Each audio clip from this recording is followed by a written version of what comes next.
sont dissoutes. Les activités des partis politiques suspendues jusqu'à nouvel ordre. Les frontières terrestres, maritimes, aériennes du Bénin sont fermées jusqu'à nouvel ordre. La prise du pouvoir en ce moment traduit la ferme volonté du comité militaire de la refondation à mettre fin à l'exclusion de toutes les couches sociales de notre pays, sans distinction aucune. Dans la suite de la transition et de restaurer la cohésion nationale.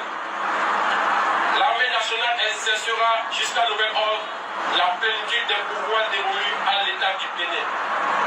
Tous les fonctionnaires du Bénin, tous les travailleurs de nos villes et campagnes, où qu'ils se trouvent, doivent continuer d'assurer normalement leurs tâches quotidiennes avec plus de foi et de discipline.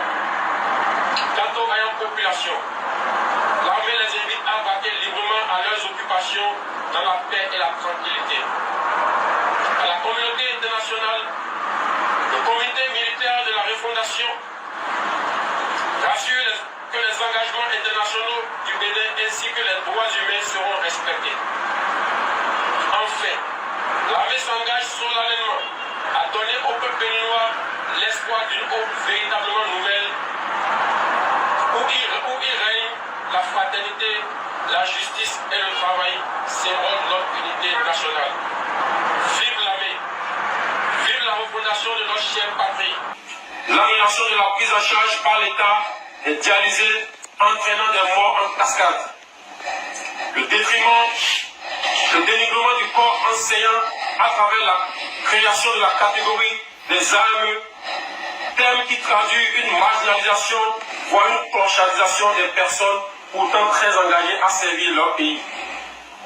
La mauvaise gestion du secteur agricole, la réduction, voire l'annulation déguisée des libertés fondamentales sur le plan économique, la confiscation de tous les secteurs vitaux de l'économie nationale par une minorité, l'instauration des impôts étouffants, ainsi les populations déjà pauvres, la confiscation des prêts sur le dos de l'État dans une opacité totale,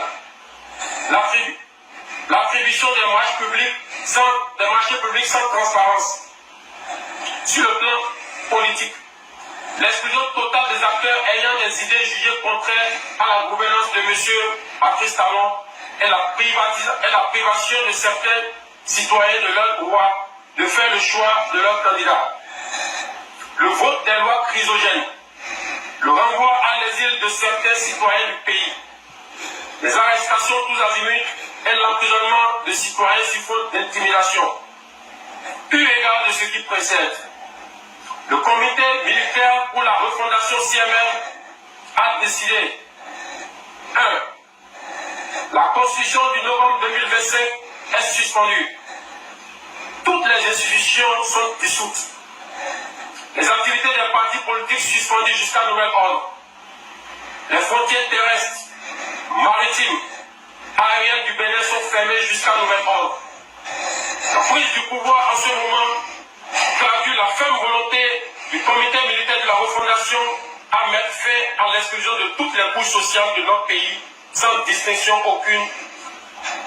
Dans la suite de la transition et de restaurer la cohésion nationale, l'armée nationale exercera jusqu'à nouvel ordre la plénitude des pouvoirs dévolus à l'État du Bénin. Tous les fonctionnaires du Bénin, tous les travailleurs de nos villes et campagnes, où qu'ils se trouvent, doivent continuer d'assurer normalement leurs tâches quotidiennes avec plus de foi et de discipline. Quant aux vaillantes populations, l'armée les invite à vaquer librement à leurs occupations dans la paix et la tranquillité.